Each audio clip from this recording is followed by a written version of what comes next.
আল্লাহ আমার মুফতি শরীফুল ইসলাম নুরি গতকাল মাহফিল থেকে ফেরার পথে, দৌলতবাড়ির মাহফিল থেকে ফেরার পথে মুখতিয়ার উদ্দিন আহমদ রিজভী সাহেবের মাহফিলিন্দা জানিয়ে তোমার কাছে গায়েবী সাহায্য চাই। ওই সমস্ত অপরাধীদেরকে আপনি সমাজের সামনে উন্মুক্ত করে দেন। যেই দরবারের মধ্যে হযরত ওমর রাদিয়াল্লাহু তাআলাকে গালিগালাজ দেওয়ার সুযোগ করে দেয়, যেই পীর হযরতে আয়েশা সিদ্দিকা রাদিয়াল্লাহু তাআলার চরিত্র নিয়ে কথা বলে, ওইটা কোনোদিন পীর হতে পারে না। যেই পীর পবিত্র কোরআনের আয়াতের সংখ্যা নিয়ে মানুষদের মধ্যে দ্বিধা সৃষ্টি করে, সে কখনো পীর হতে পারে না। যেই পীর হযরত আবু বকর সিদ্দিক রাদিয়াল্লাহু তাআলা। আসসালামু আলাইকুম সুপ্রিয় দর্শক বন্ধুরা, কেমন আছেন সবাই? আশা করি সকলেই ভালো আছেন। দর্শক বন্ধুরা, ভিডিওটি অত্যন্ত গুরুত্বপূর্ণ, তাই ভিডিওটি না টেনে শেষ পর্যন্ত দেখবেন। দর্শক বন্ধুরা, আজকে আপনাদের মাঝে এমন একটি দুঃখনীয় বিষয় নিয়ে হাজির হয়েছি, আর সেই বিষয়টি হচ্ছে গতকালকে একজন হুজুর তিনি মাহফিলে গিয়েছিলেন এবং সেখানে তিনি বক্তব্য দেওয়ার পর যখন তিনি বাড়িতে রওনা দেন, সেই অবস্থায় তাকে কয়েকজন দুর্বৃক্ষরা এমনভাবে আঘাত করে শেষ পর্যন্ত তার জিহ্বাটুকু কেটে নেয়। দর্শক বন্ধুরা, সেই হুজুরের নাম হচ্ছে শরীফুল ইসলাম নুরি হুজুর। আসলে তিনি কি এমন বক্তব্য দিয়েছিলেন যে বক্তব্যের কারণে তাকে এই দুর্বৃক্ষরা এমনভাবে আহত করেছে?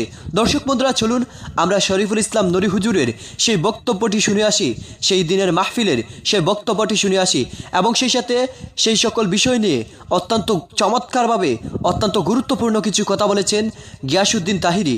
দর্শক বন্ধুরা, সব মিলিয়ে ভিডিওটি অত্যন্ত গুরুত্বপূর্ণ, তাই ভিডিওটি না টেনে শেষ পর্যন্ত দেখবেন। তার আগে আপনি যদি আমাদের চ্যানেলে এখনও নতুন দর্শক হয়ে থাকেন, তাহলে আমাদের চ্যানেলটি এখনই সাবস্ক্রাইব করে পাশে থাকা বেল বাটনটি প্রেস করে রাখুন। তো দর্শক বন্ধুরা, চলুন আমরা প্রথমে শরীফুল ইসলাম নুরি হুজুরের সেই বক্তব্যটি শুনে আসি।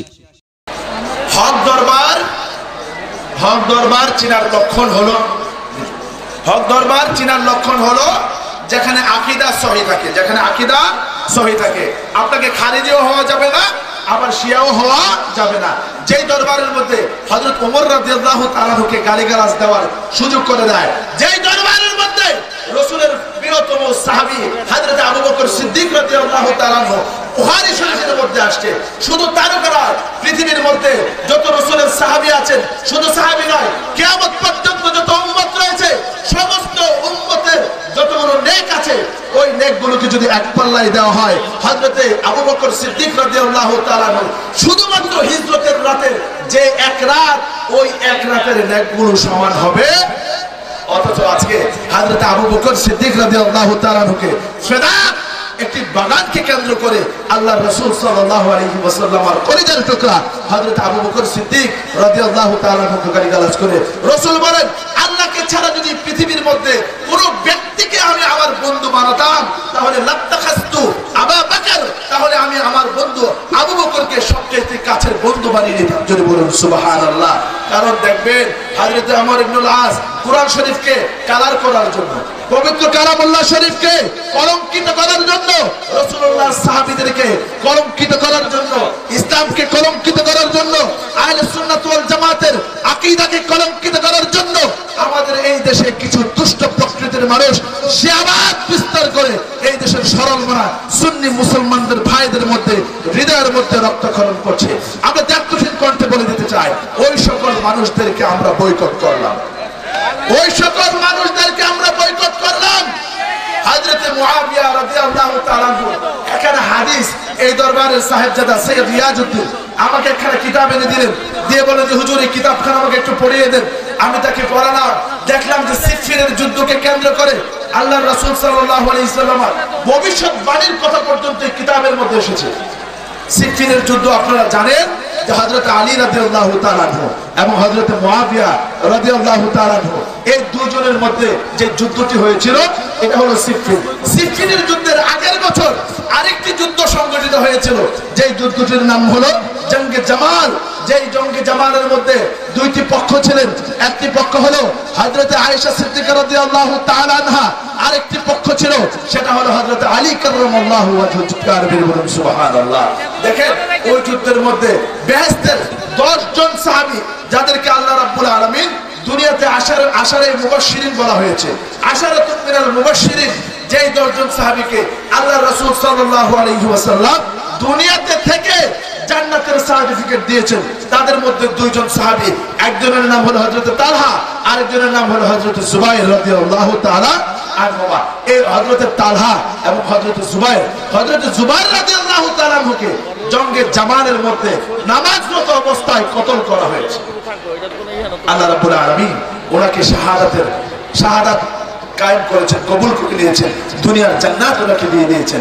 হযরত মুহাম্মদুর রাসূলুল্লাহ সাল্লাল্লাহু আলাইহি সাল্লাম এই ভবিষ্যৎবাণীগুলো দিয়ে গিয়েছেন, সিফফিনের যুদ্ধের বর্ণনা দিয়ে গিয়েছেন, এবং হযরত রাসূল সাল্লাল্লাহু আলাইহি সাল্লাম জঙ্গে জামালের বর্ণনাও দিয়ে গিয়েছেন। হযরত আলী রাদিয়াল্লাহু তাআলা আনহুর কাছে যখন এই জঙ্গে জামালের সময় হযরত জুবাইর রাদিয়াল্লাহু তাআলা আনহুর মস্তক মোবারক যখন নিয়ে যাওয়া হয়, হযরত আলী রাদিয়াল্লাহু তাআলা আনহু দুই চোখের পানি ছেড়ে দিয়ে ঘরঘর করে কাঁদছিলেন আর বলছিলেন, হায় হায়, কার মস্তক তোমরা আমার কাছে নিয়ে এসেছো? যে ব্যক্তিটা রাসূল আকরাম সাল্লাল্লাহু আলাইহি সাল্লাম জীবদ্দশায় আল্লাহ রাসূল সাল্লাল্লাহু আলাইহি সাল্লামের নূরানি দেহ মুবারককে বাঁচানোর জন্য তার সারা পিঠের মধ্যে তলোয়ারের আঘাত এবং তীরের চিহ্ন রয়েছে, চিৎকার মেরে বলুন সুবহানাল্লাহ। হযরত আয়েশা সিদ্দিকা রাদিয়াল্লাহু তাআলা আনহাকে জিজ্ঞাসা করা হয়েছে, মা আয়েশা, আজকে তো যুদ্ধ হচ্ছে দুইজন, আপনি হলেন এক পক্ষে আর আরেক পক্ষে যুদ্ধ করছে হলো হযরত আলী, তাহলে এই পক্ষে দুই পক্ষের মধ্যে যে প্রায় 40,000 সাহাবী শাহাদাত বরণ করেছে, ইন্তেকাল হয়েছে, তাদের অবস্থা কি? হযরত আয়েশা সিদ্দিকা রাদিয়াল্লাহু তাআলা আনহা এবং হযরত আলী রাদিয়াল্লাহু তাআলা আনহু একই উত্তর দিলেন। হযরত আলী বললেন যে আমার পক্ষে যারা যুদ্ধ করেছেন, যারা শাহাদাত বরণ করেছেন, তারাও জান্নাতি, এবং হযরত আম্মা জান আয়েশা সিদ্দিকা রাদিয়াল্লাহু তাআলা আনহার পক্ষে যারা যুদ্ধ করে শাহাদাত বরণ করেছে, তারাও জান্নাতি, চিৎকার করে বলেন সুবহানাল্লাহ। তাহলে হযরত আলী রাদিয়াল্লাহু তাআলা আনহুর সাথে যদি যুদ্ধ করলেই যদি তুমি তাকে কাফের বলো, যদি তুমি তাকে অন্য কোনো আকীদার বলো, যদি তুমি তাকে মুনাফিক বলো, তাহলে হযরত আয়েশা সিদ্দিকা রাদিয়াল্লাহু তাআলা আনহাকে তুমি কি বলবা? সাবধান, খামোশ, অত্যন্ত সতর্কতার সাথে জঙ্গে জামাল এবং জঙ্গে সিফফিনের ব্যাপারে কথা বলতে হবে। আমি ইয়াজউদ্দিনের কথা বলছিলাম। ইয়াজউদ্দিন আমার কাছে কিতাব নিয়ে দেখালো, হুজুর, যে এখানে লেখা আছে সুইলা আন আলী বিন, হযরত আলী রাদিয়াল্লাহু তাআলা আনহুকে জিজ্ঞাসা করা হয়েছে, আন ইয়াউমিস সিফফিন আল্লাযীনা মান কুতিলা ফীহি, যারা সিফফিনের যুদ্ধের মধ্যে যারা শাহাদাত বরণ করেছে তাদের ব্যাপারে হযরত আলী রাদিয়াল্লাহু তাআলা আনহুকে জিজ্ঞাসা করা হয়েছে যে এই ব্যাপারে আপনার মতামত কি? হযরত আলী রাদিয়াল্লাহু তাআলা আনহু দায়িত্বহীন কণ্ঠে সকল তাবিঈদেরকে এবং ওনার অনুসারীদেরকে বলে দিলেন, সাবধান, শুনে রাখো, যারা আমার পক্ষে শাহাদাত বরণ করেছে, কতলা ওয়া কতলাহুম قتلانا وقتلاهم في يوم السفين فهم في الجنة বলুন সুবহানাল্লাহ। যারা সিফফিনের যুদ্ধে হযরত আলীর পক্ষে যারা ইন্তেকাল করেছেন এবং হযরত মুআবিয়া রাদিয়াল্লাহু তাআলা আনহুর পক্ষে যারা ইন্তেকাল করেছেন, হযরত আলী রাদিয়াল্লাহু তাআলা আনহু ফয়সালা দিয়ে যাচ্ছেন যে ওরা উভয় জান্নাতি, চিৎকার করে বলুন সুবহানাল্লাহ। আর আজ থেকে প্রায় 1500 বছর পরে এসে তুমি কোত্থেকে কোন বাহাদুর হয়েছো?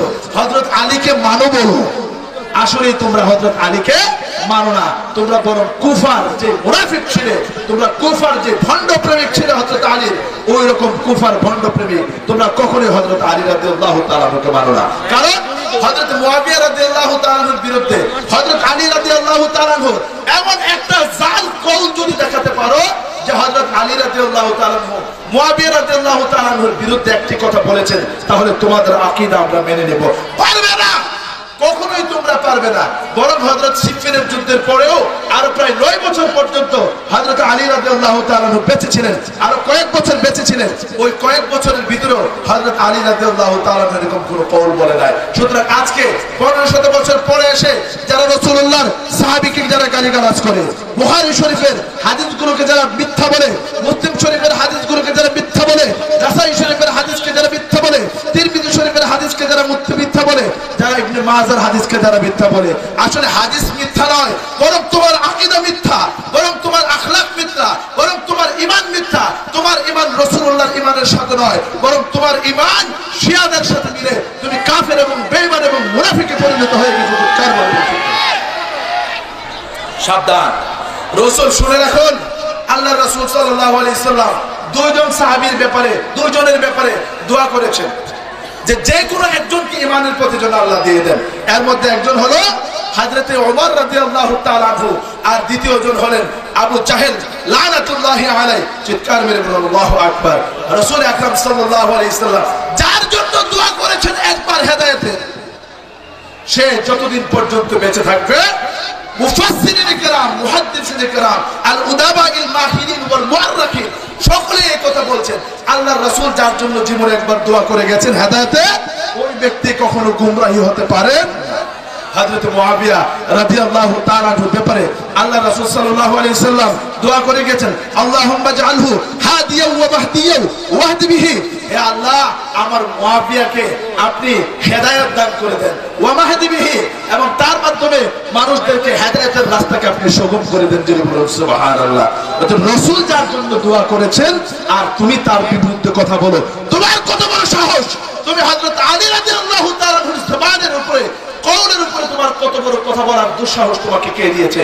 রাসূলুল্লাহ যার জন্য, রাসূল আকরাম সাল্লাল্লাহু আলাইহি সাল্লাম যার জন্য প্রাণ খুলে দোয়া করে গিয়েছেন, তুমি তার বিরুদ্ধে কথা বলার দুঃসাহস তোমাকে কে দিয়েছে?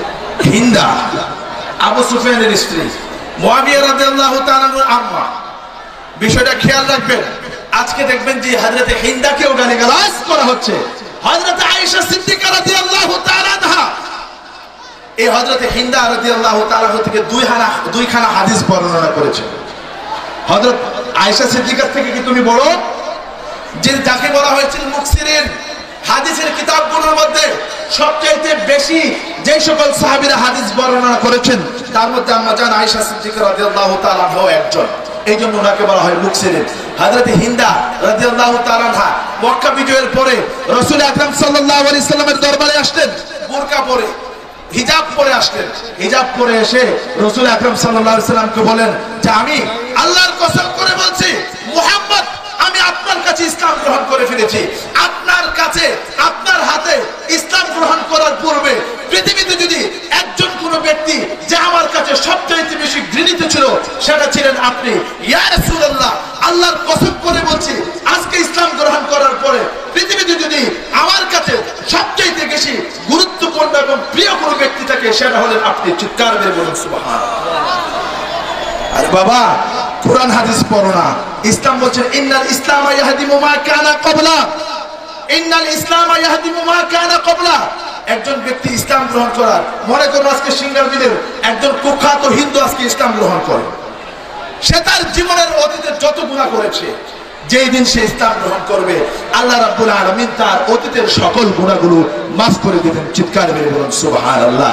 হযরত আবু সুফিয়ান মক্কা যখন বিজয় হলো, মক্কা বিজয়ের সময় হযরত আবু সুফিয়ান হযরত আব্বাস রাদিয়াল্লাহু তাআলা আনহু, আরে মিয়া তুমি কোন ছাগল! হযরত আব্বাস রাদিয়াল্লাহু তাআলা আনহু বিষয়টা কেমন ছিলেন?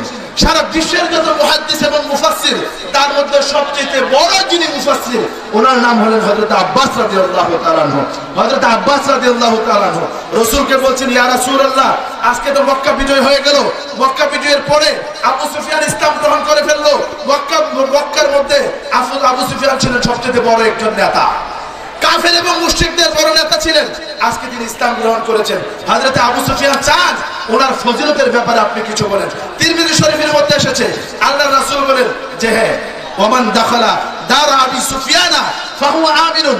আজকের দিনে আবু সুফিয়ানের ঘরের ভিতরে যেই কোনো মানুষ প্রবেশ করবে, আমি রাসূলুল্লাহ ওই ব্যক্তির জান মাল নিরাপদ করে দিলাম। চিৎকার দিয়ে বলুন সুবহানাল্লাহ। রাসূলুল্লাহ যেখানে তার সংস্পর্শে থাকলে জান এবং মাল নিরাপদ করে দিবেন বলেছেন, আর তুমি সেই আবু সুফিয়ানকে গালিগালাজ করো, তুমি সেই হিন্দাকে গালিগালাজ করো। ও মূর্খ, তুমি জানো না তুমি নিজেকে শিয়া পরিচয় দিতে পছন্দ করো। আপনারা দেখবেন নিজেকে শিয়া পরিচয় দিতে পছন্দ করে। কিছুদিন আগে সারা বিশ্বের সকল মুসলমানদেরকে সে শিয়া বানায় বলছে। সে বলে শিয়ারা এটা ভালো জিনিস, শিয়ারা কি ভালো জিনিস, এই শিয়া কি ভালো জিনিস। আকাইদের কিতাবগুলো খোলো, আকাইদে নাসাফির মধ্যে আল্লামা সাদউদ্দিন তাফতাজানি রাহমাতুল্লাহি আলাইহি শিয়াদের পরিচয় দিয়েছেন। যাদের পুরাতন নাম ছিল নাসিবি, আজকে তারা নতুন নাম দিয়েছেন, তাদের নতুন নাম হলো শিয়া।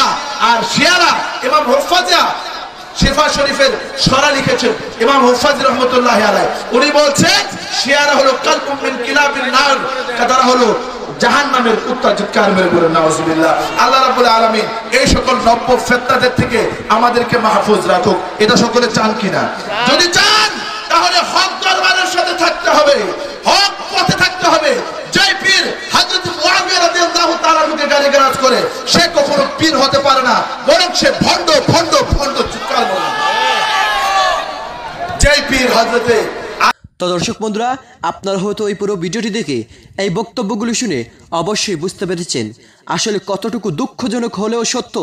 এটাই হচ্ছে আমাদের বাংলাদেশের পরিস্থিতি। একজন হুজুর তিনি মাহফিলে গিয়ে যখন তিনি বক্তব্য দিয়েন, সেই বক্তব্যের কারণেও একজন হুজুরের জিহ্বা কেটে নিতে হয়েছে। দর্শক বন্ধুরা, আমরা সকলে এই ঘটনার তীব্র নিন্দা এবং অতি দ্রুতই সেই সকল সন্ত্রাসীদেরকে আইনের আওতায় এনে তাদের কঠিন বিচার করা হোক। এই বিষয় নিয়ে আপনাদের কি মতামত অবশ্যই কমেন্ট করে জানিয়ে দিবেন। তো দর্শক বন্ধুরা, ভালো থাকুন, সুস্থ থাকুন। আল্লাহ হাফিজ। আসসালামু আলাইকুম ওয়া রাহমাতুল্লাহি ওয়া বারাকাতুহু।